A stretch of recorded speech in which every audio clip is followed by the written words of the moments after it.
안녕하세요. 지금 현재가 너무 행복한 40대 여자입니다. 저희 엄마가 유튜브 사연을 하루 종일 라디오처럼 틀어놓으면서 자주 듣는 편이라 엄마한테 가는 날이면 같이 듣게 되는데요. 같이 사연을 들으면서 엄마가 너도 한번 보내보라며 볼 때마다 성하셔서 고민을 하다가 용기를 내어 글을 씁니다. 그럼 제 얘기를 시작하겠습니다.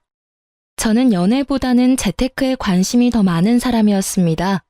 물론 지금도 그 마음은 크게 변하지 않은 것 같아요.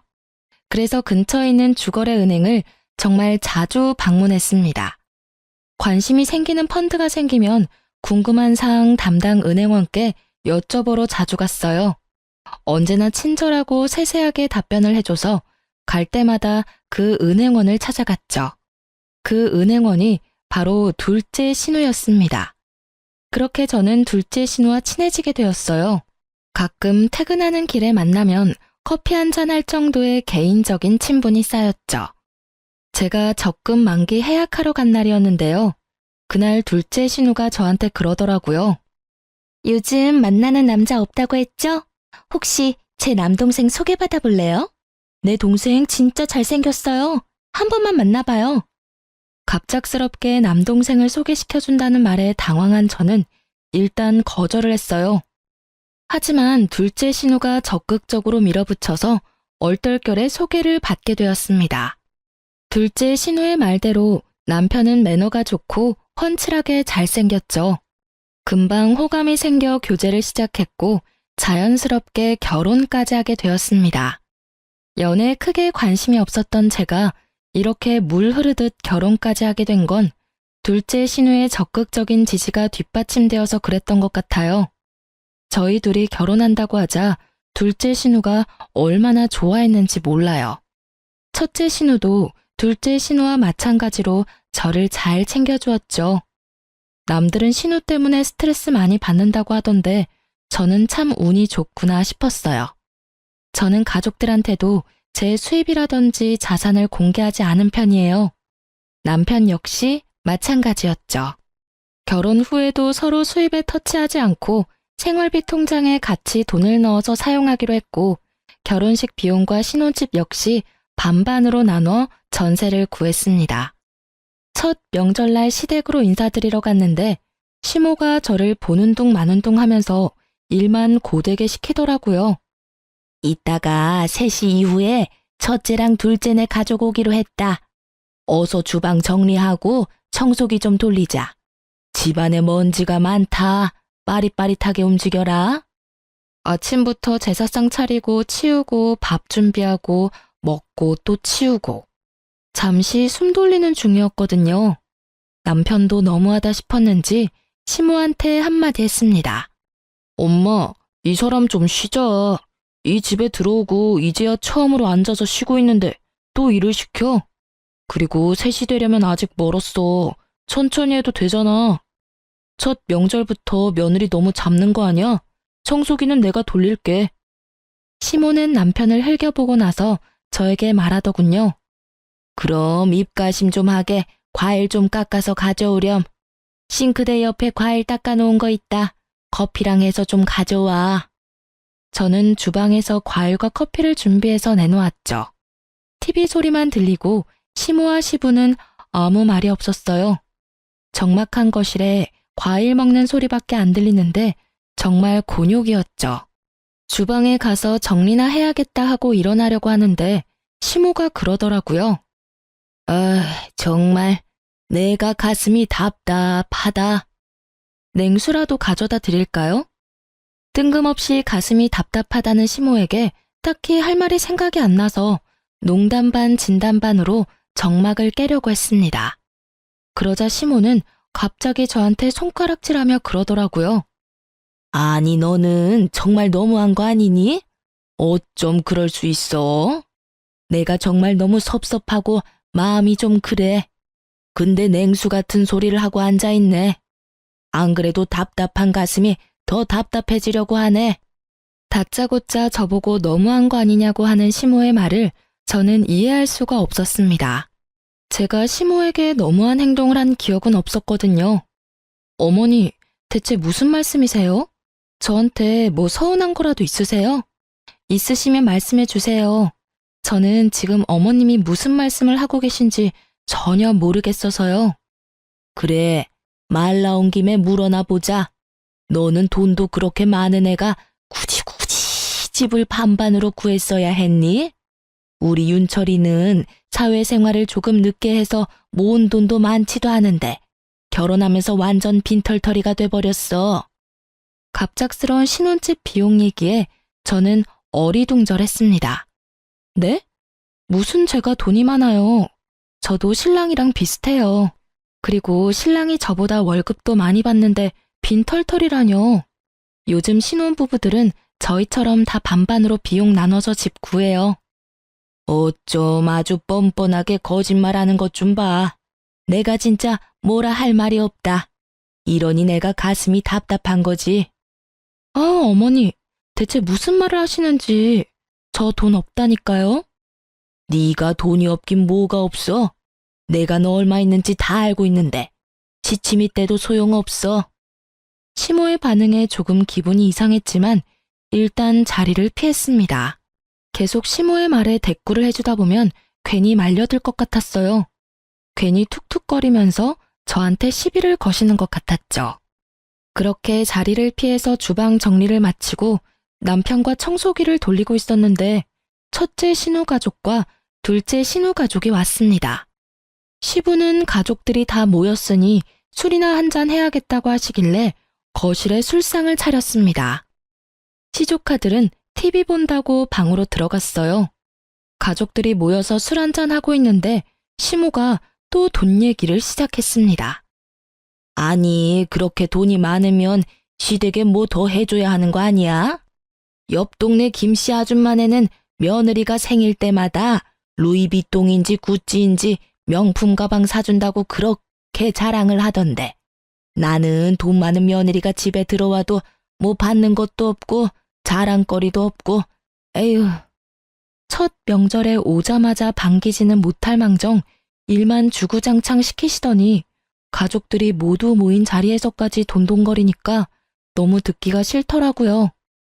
어머니, 아까부터 계속 돈 얘기하시는데 저 돈 없어요. 어디에서 무슨 얘기를 듣고 자꾸 그러시는 거예요? 저한테 돈 맡겨놓으신 것도 아니고 솔직히 듣기 좀 그래요. 가족들도 다 모였는데 언제까지 돈 얘기만 하실 거예요? 너는 언제까지 계속 없는 척 할 거니? 네가 돈 많다고 하면 내가 떼어먹을까 봐 그러는 거야? 속일 걸 속여야지. 제가 뭘 속였다고 그러시는 거예요? 저 어머님 속인 적 없어요. 그렇게 시모랑 투닥거리고 있는데 둘째 신우가 끼어들면서 한마디 하더라고요. 옳게, 엄마 다 알고 있어. 옳게가 돈 많은 거. 돈 많으면 좋은 건데 왜 자꾸 숨겨, 가족끼리? 아니, 형님까지 왜 그러시는 거예요?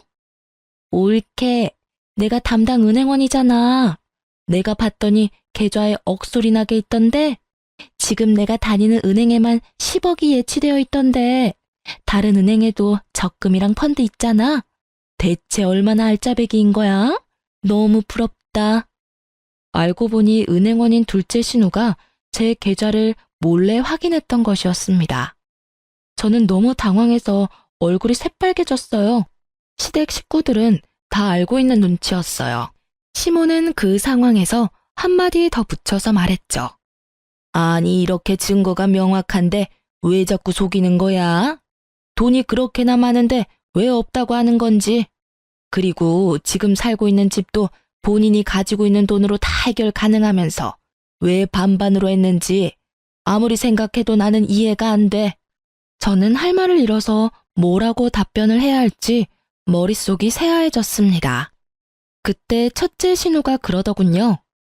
둘째가 계좌 보고 입이 떡 벌어졌다던데. 그래서 막내 소개시켜줘야 한다고 한동안 엄청 호들갑 떨었잖아. 내가 진짜 꼭 우리 막내한테 소개시켜줘야겠다 싶었지. 너는 누나한테 진짜 감사한 마음으로 살아야 해. 저의 자산을 확인한 둘째 신우가 돈을 보고 남동생을 소개한 것이었어요. 사실 제가 예전 비트코인 초반에 이득을 많이 봤습니다. 초반에 들어갔다가 정점일 때 뺐죠. 남들 잃을 때 저는 몇십 배로 자산이 불었어요. 현재는 우량주 주식 거래와 적금으로 안전하게 보유 중입니다. 우리 엄마 그래서 자기 아들 팔자 바로 피는 줄 알고 좋아했는데 생각한 대로 되지 않아서 섭섭했나 보다. 엄마 팔자가 그렇게 바로 쉽게 펴지겠어? 마음의 여유를 가지고 천천히 기다려. 재촉하면 될 일도 안 돼. 아니, 계속 없는 척 하니까 너무 얄밉잖아. 그리고 돈 있는 사람이 좀 더 쓰면 어때서? 처음부터 칼같이 반으로 하고 아주 대단하셔. 저는 신우들과 시모의 대화에 몸이 부들부들 떨렸습니다. 형님, 남의 개인정보 열람하는 건 불법 아닌가요?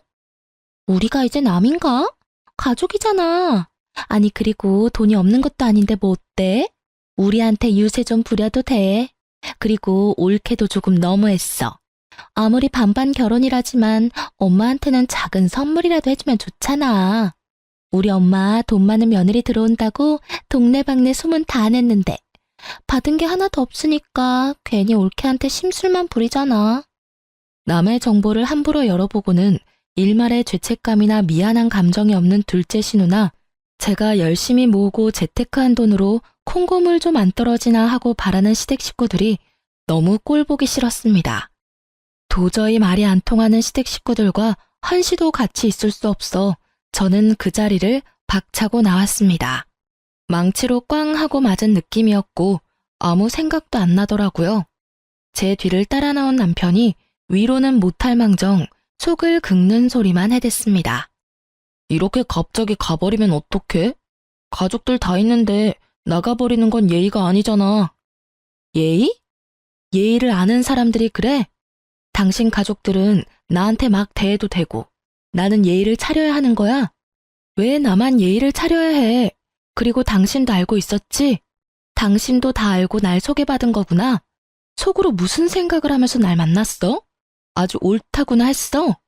내가 알고 있었던 몰랐던 그게 뭐가 중요해? 우리 서로 좋아서 결혼한 거 아니야? 나는 중요해. 당신은 처음부터 내가 좋았던 게 아닌 거잖아. 둘째 형님한테도 너무 실망했어. 잘해주고 친절하게 해줬던 게 내 계좌 잔액을 보고 그랬던 거잖아. 어쩐지 내가 적금 해지하러 갈 때 그렇게 당신을 만나보라고 성하더니 검은 속내가 있었네. 난 그것도 모르고. 검은 속내라니 왜 그렇게 삐딱하게 생각하는 거야? 설령 둘째 누나가 당신이 돈이 많아서 나를 소개시켜줬다 한들 서로 안 맞았으면 이렇게 결혼까지도 못했을 거 아니야. 내가 당신 돈 보고 좋았으면 결혼 반반 비용하자고 할 때도 가만히 있었겠냐고. 당신 하자는 대로 다 했잖아. 그럼 지금 이 상황에서 내가 어떻게 생각해야 해? 나는 지금 누군가가 내 뒤통수를 세게 맞은 느낌이야. 얼얼해. 어떻게 뒤에서 나 몰래 그런 얘기들을 함부로 주고받을 수가 있어? 입장 바꿔서 생각해봐 한번. 우리 가족이 지금 당신 돈으로 우리가 뭘 한 것도 아닌데 왜 그렇게 예민하게 반응해? 그저 계좌에 돈이 많다. 이 정도만 알고 있는 거잖아. 당신이 이렇게 뛰쳐나오면서까지 화를 낼 일인 거야? 나는 지금 아무리 생각해도 이해할 수가 없어. 어떻게 남의 개인정보를. 이게 말이 돼? 가능한 일이야? 지금 나는 내 돈으로 뭘 했고 안 했고가 중요하지 않아. 그렇게 한참을 남편과 실랑이를 벌이다가 저는 결국 집으로 왔습니다. 마음의 응어리가 풀리지 않은 채 흐지부지하게 넘어가 버리게 되었죠. 저희가 전세가 끝날 시기에는 아파트 매매를 한번 알아보고 있었는데 괜찮은 위치에 아파트가 있다고 해서 자세히 알아보는 중이었습니다. 여보, 여기 위치가 괜찮은 것 같네. 1900세대 정도라서 단지도 꽤 크더라고. 그리고 우리 둘 회사 출퇴근하기에도 나쁘지 않은 거리 같아. 첫째 누나가 이 근처 살잖아. 여기 인프라도 괜찮다고 하더라고. 단지 조성도 잘 되어 있고 깨끗하대. 나도 여기 예전부터 눈여겨보긴 했어. 그럼 이 아파트 매매 나오는 걸 계속 주시해야겠다. 여기 가격이 꽤 되던데. 매매 자금을 어떻게 하는 게 좋을까? 우리 어차피 아파트 이사 가고는 임신 계획도 잡을 거고 당신 휴직도 해야 하고 하는데 이참에 우리 돈을 합치는 건 어때? 돈을 합치자고? 싫어. 나 최대한 일할 수 있을 때까지 일할 거고 휴직하더라도 생활비 내던 건 계속 낼 수 있어. 굳이? 그럼 우리 평생 이렇게 돈 따로 관리하면서 살 거야?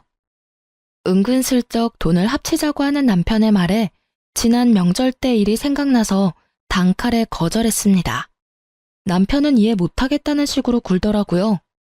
여보, 나는 우리 친정엄마 아빠한테도 내 자금 얘기 안 해. 당신이 내가 보유한 금액을 알고 있더라도 달라지는 건 없어. 왜 그렇게까지 해야 해? 살다 보면 예상치 못한 일이 생길 수도 있고, 그리고 같이 관리하면 더 편하잖아. 예상치 못한 일이 생기면 그때 생각하면 되는 거 아니야?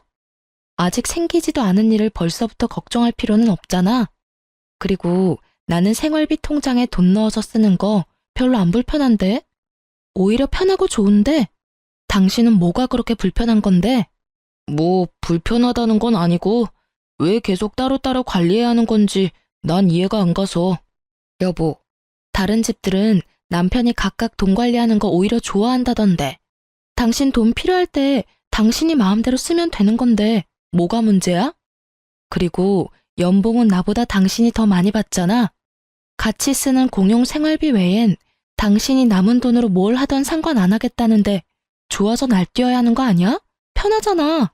계속 돈을 합치고 싶어하는 남편에게 강경하게 저의 의사를 밝혔습니다. 할 말이 없는지 또 얘기는 안 하더라고요.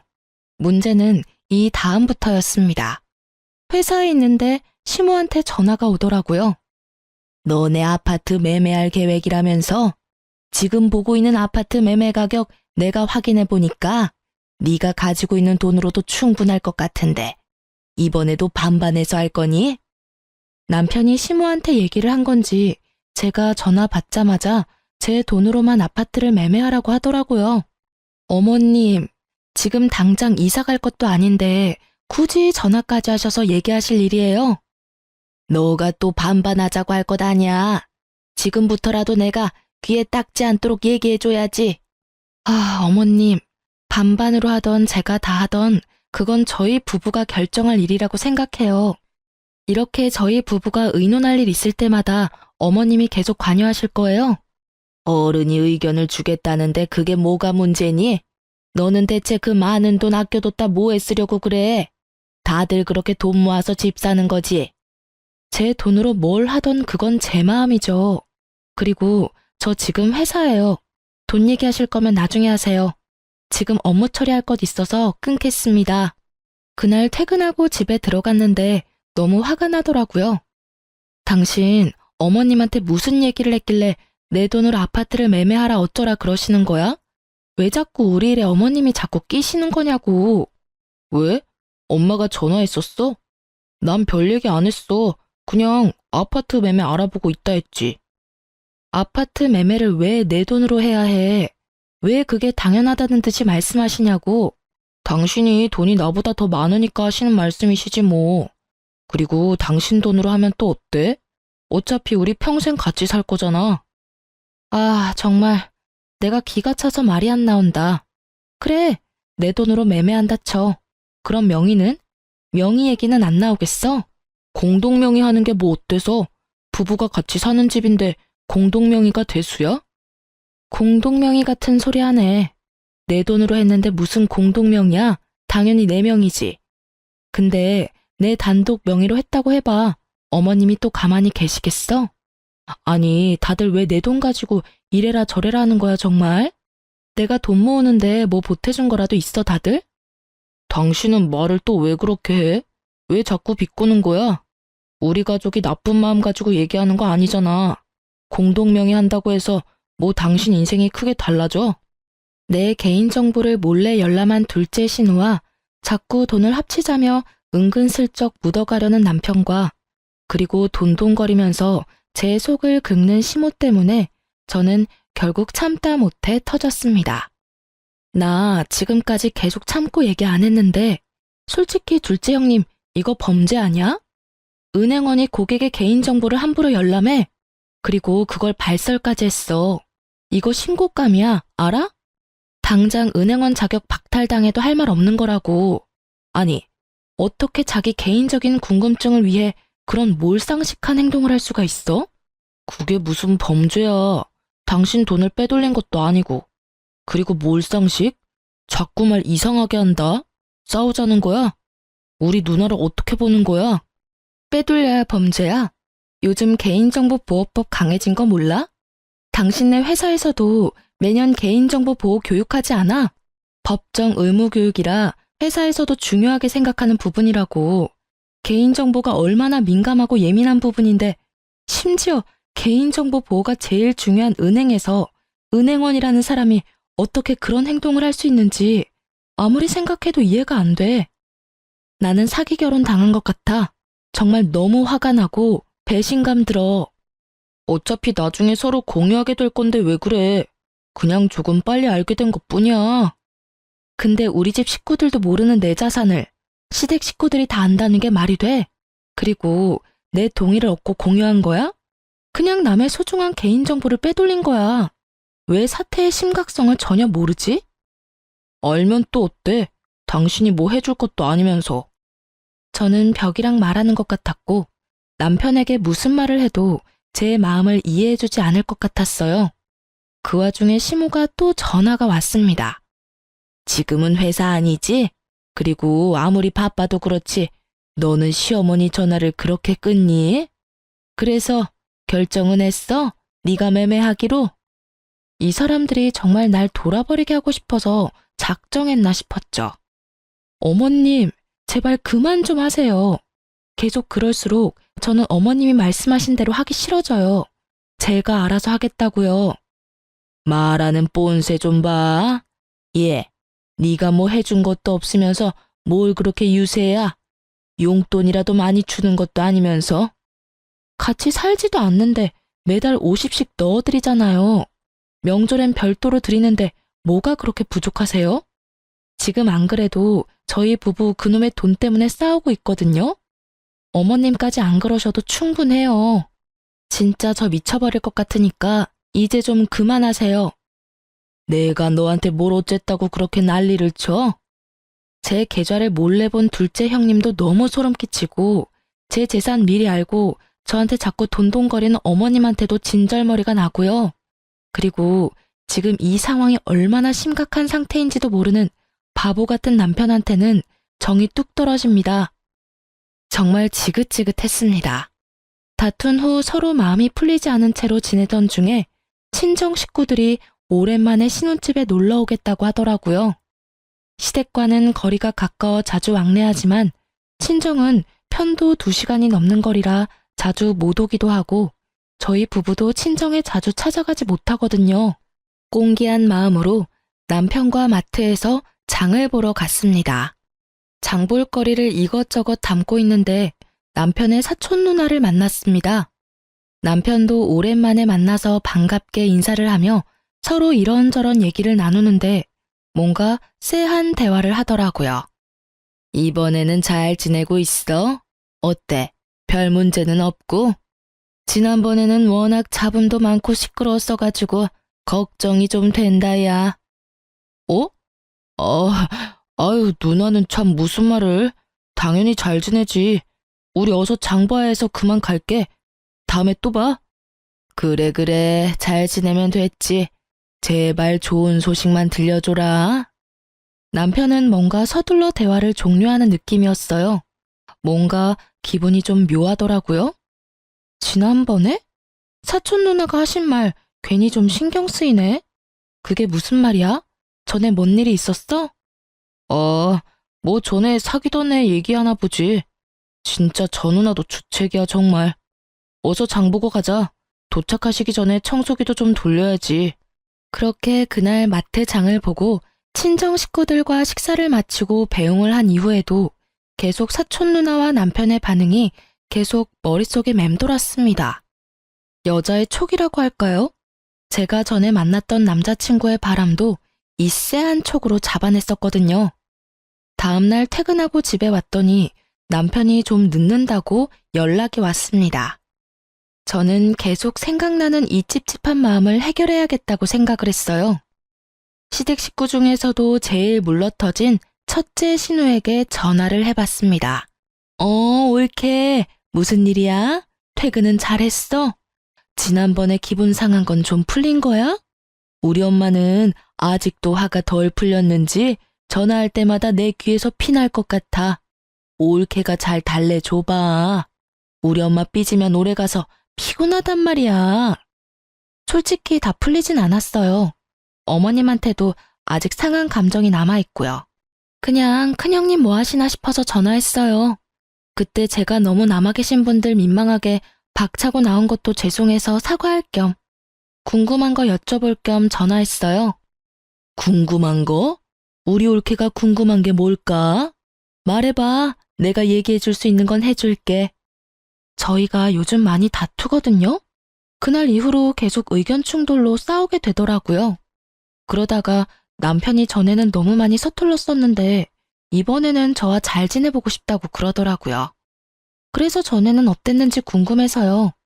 지난번에 신랑 사촌 누나도 우연히 만났는데 또 전에 있었던 일 얘기를 하시길래요. 전에? 어, 윤철이가 얘기한 거야? 다? 어떻게 알게 되었어? 어디까지 알고 있어? 제 얘기를 듣던 첫째 신우는 잠시 놀란 듯 뜸을 들이더니 제 미끼를 덥석 물었습니다. 네, 형님. 저 신랑한테 다 들었으니까 얘기해 주셔도 돼요. 다 알고 있어요. 신랑이 얘기해 주긴 했는데 큰형님도 옆에서 많이 보고 듣던 게 있으셨을 거잖아요. 저희도 그전처럼 되지 않으려면 서로 노력도 해야 할 거고 저도 좀 더 알아서 참고가 되지 않을까 싶어서요. 걔는 뭘 또 그런 걸 얘기했다니? 좋은 일도 아니고. 뭐 그래도 계속 숨기다가 나중에 걸리느니 차라리 잘 됐다고 해야 하나? 일단 둘 다 너무 어렸지 않니? 그저 사랑이라는 마음 하나 가지고 같이 잘 살겠다고 시작했는데 너도 지금 결혼해봐서 알겠지만 결혼이 사랑 하나 가지고 되니? 첫째 신우는 제가 물어보지 않은 얘기도 술술 불었습니다.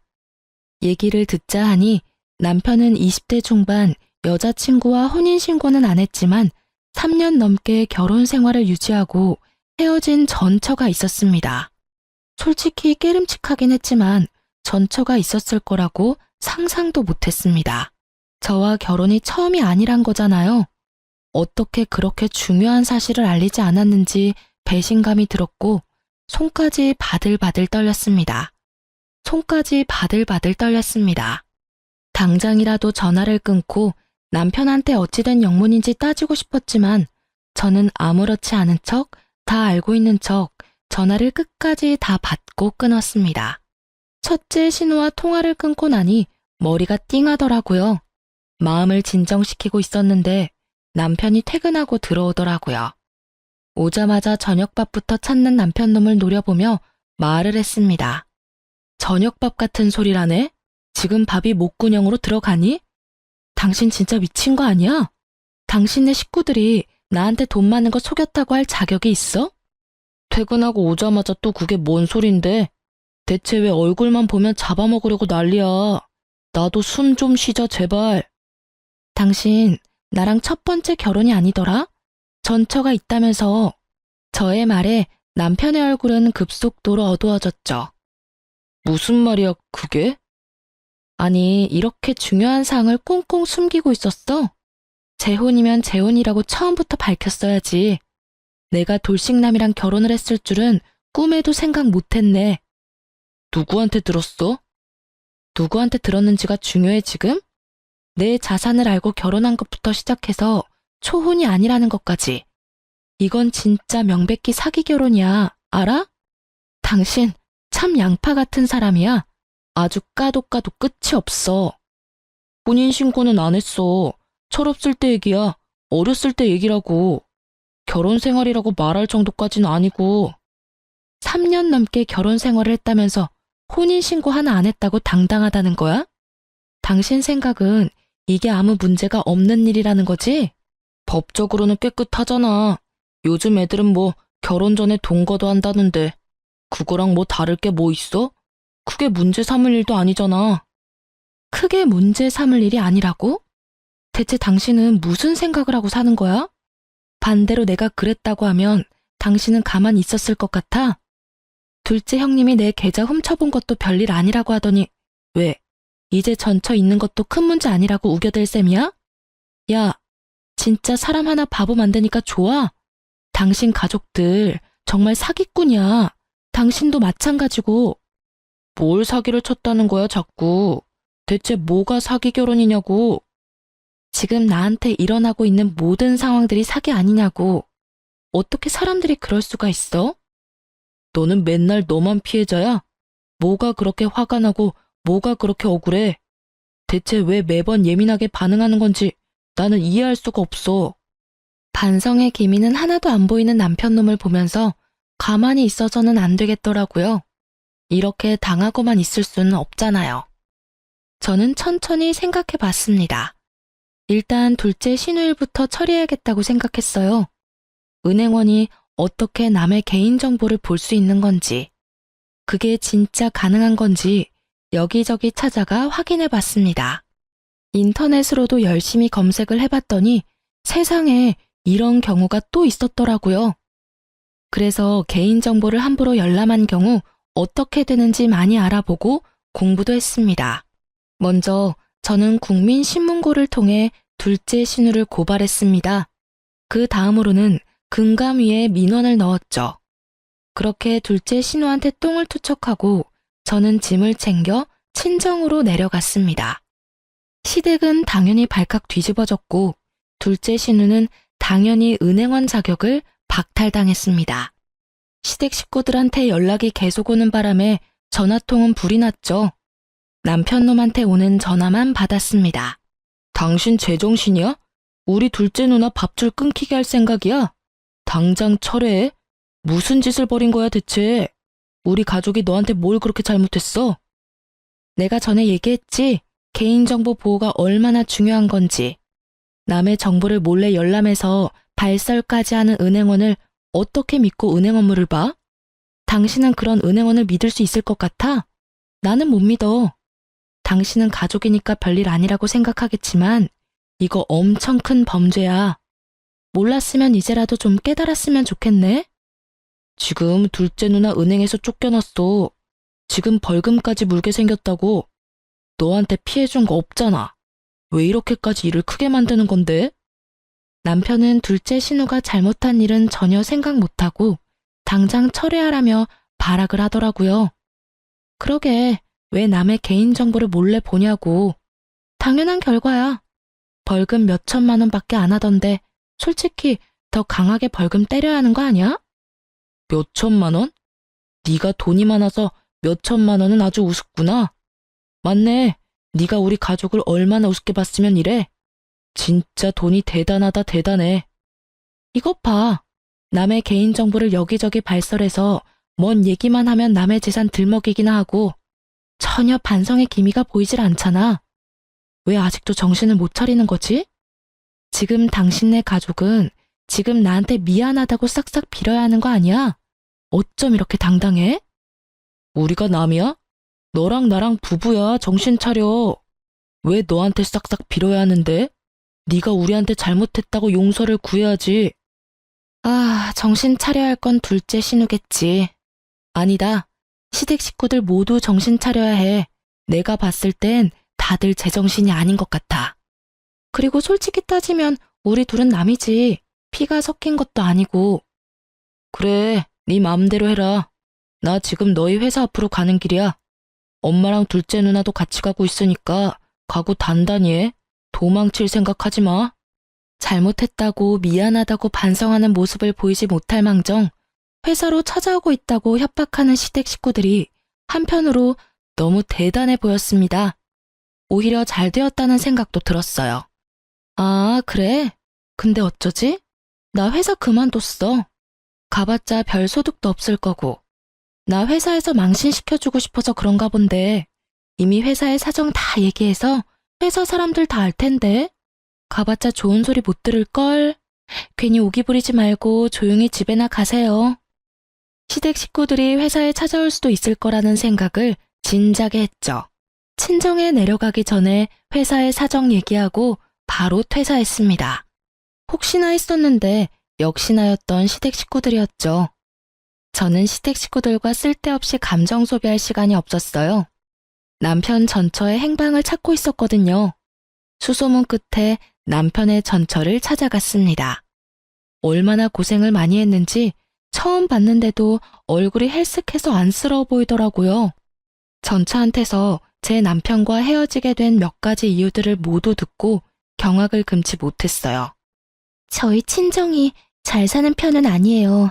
그래서 처음에 결혼한다고 했을 때부터 별로 좋아하지 않았어요. 어떻게 알았는지 제가 얼마 모았는지도 알더라고요. 그리고 볼 때마다 친정 부모님은 얼마나 일을 안 했길래 돈이 없냐고 구박하시더라고요. 전처는 어렸을 때라 잘 몰랐던 것 같은데 둘째 신우가 전처와 전처 친정 식구들의 자산까지도 확인했나 보더라고요. 아주 상습범이었죠. 전 남편은 같이 있을 때는 잘해줬는데 시댁에만 가면 꿀먹은 벙어리였어요. 전 첫째 신우랑 둘째 신우는 저를 완전 투명인간 취급했고 전 시모는 저를 볼 때마다 그렇게 노려보면서 구박하더라고요. 제가 돈이 많은 걸 알고도 그렇게 사람 못 살게 괴롭혔던 시모가 전처한테는 또 돈 없다고 얼마나 개무시를 했을지 안 봐도 비디오였습니다. 남편 놈은 중간 역할도 못했고 시간이 좀 지나니까 같이 개무시를 했었다고 합니다. 듣고 있던 제 주먹이 불끈 쥐어질 정도로 전처가 일방적으로 당하기만 했더라고요. 그때는 어렸으니까 한번 대들지도 못하고 다들 저처럼 참고 사는 줄 알았어요. 그리고 그때 제 뱃속엔 아기가 있어서 더 참고 살았죠. 근데 아기가 성별이 여자 아기인 거 알고선 더 구박을 하더라고요. 딸은 필요 없다고, 혼인신고도 안 했으니까 이혼하라고, 자기 아들 앞길 망치지 말라고, 3천만 원 줄 테니까 그냥 나가라고, 해서 꺼지라고.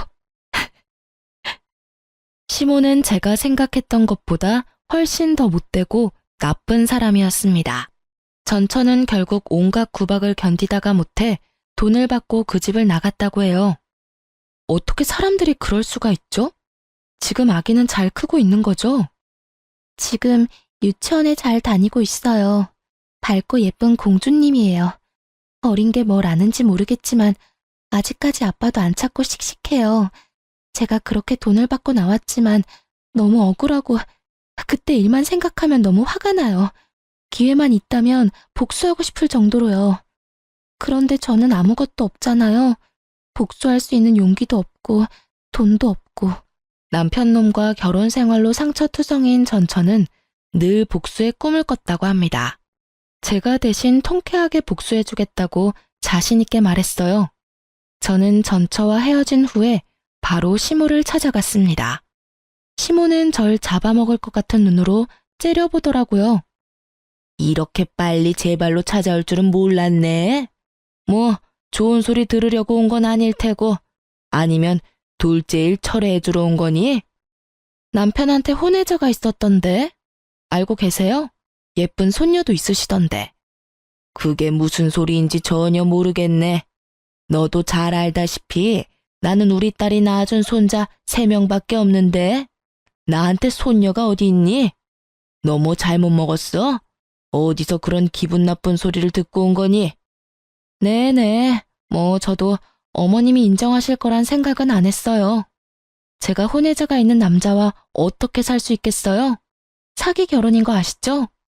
얘기 들어보니까 어머님이 내쫓으셨다고 하던데 어머님 진짜 대단하신 분이었더라고요.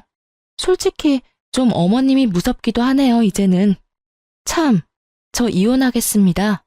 이 얘기 해드리려고 찾아온 거예요. 제 말이 끝나기가 무섭게 시모가 코웃음을 치며 말하더군요. 너 너무 웃긴다, 얘. 우리 아들이 뭘 사기를 쳤니? 직장이랑 학력 숨기고 너한테 돈을 뜯어냈니?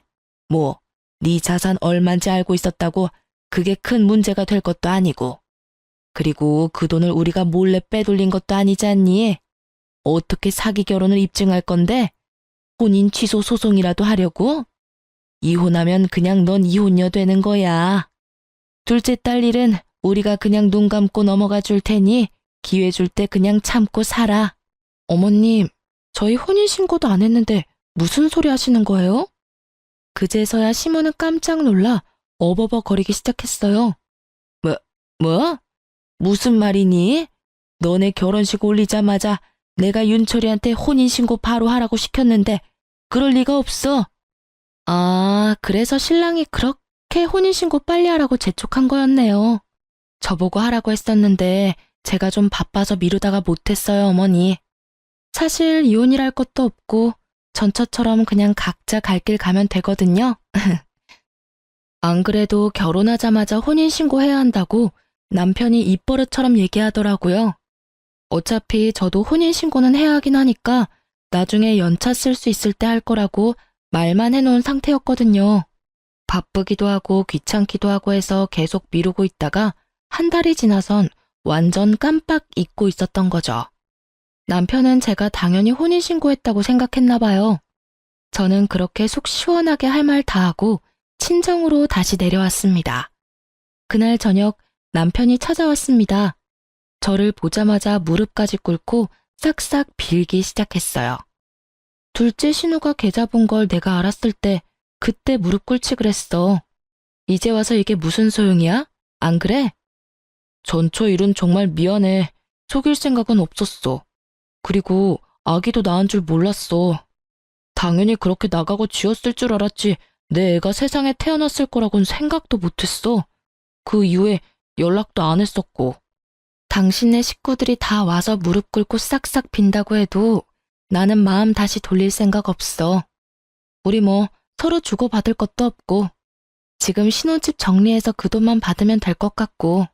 아, 당신이 결혼할 때 가져온 8천만 원은 바로 이체해 줄게. 다시는 돈 합치자는 얘기 안 할게. 제발 한 번만 눈 딱 감고 넘어가 주라.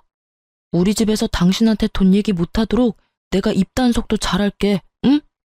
돈 없는 전처는 그렇게 무시하고 내쫓더니 나는 돈이 있으니까 놓치기 싫은가 봐. 나도 돈 없었으면 진작에 내쫓겼을 텐데. 그렇지? 어차피 나랑도 혼인신고 안 했는데 또 어디 가서 애먼 여자 붙잡고 첫 결혼인 척 연기하면서 살아가 봐. 가만 보니 너 참 재주도 좋다. 연기력이 일품이야. 아, 너네 가족들 전체가 다 배우해야겠어. 사람 한 명 깜빡 속이고 결혼시킨 다음에 혼인신고 딱 해놓고 낙장 불입 외칠 게 뻔하지. 내가 까먹었으니 망정이지. 너란 놈이랑 하마터면 가족으로 묶일 뻔했잖아. 끔찍하다 끔찍해. 아니야, 그렇지 않아. 혼인신고는 안 해도 돼. 나중에 언제든 마음 바뀌면 헤어져도 좋아. 대신 지금은 아니야. 내가 그동안 못했던 것 10배, 100배로 더 잘해줄게. 아무리 얘기해도 남편 놈은 갈 생각을 안 하더라고요.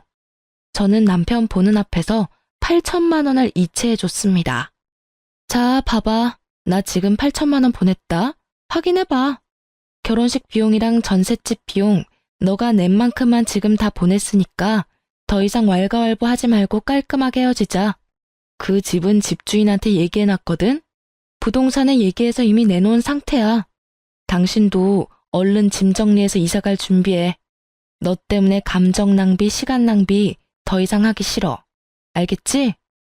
곱게 안 나가면 네가 그렇게 좋아하는 돈 써서 사람 불러서 쫓겨나게 만들어줄 테니까 어디 한번 버틸 때까지 버텨보던가.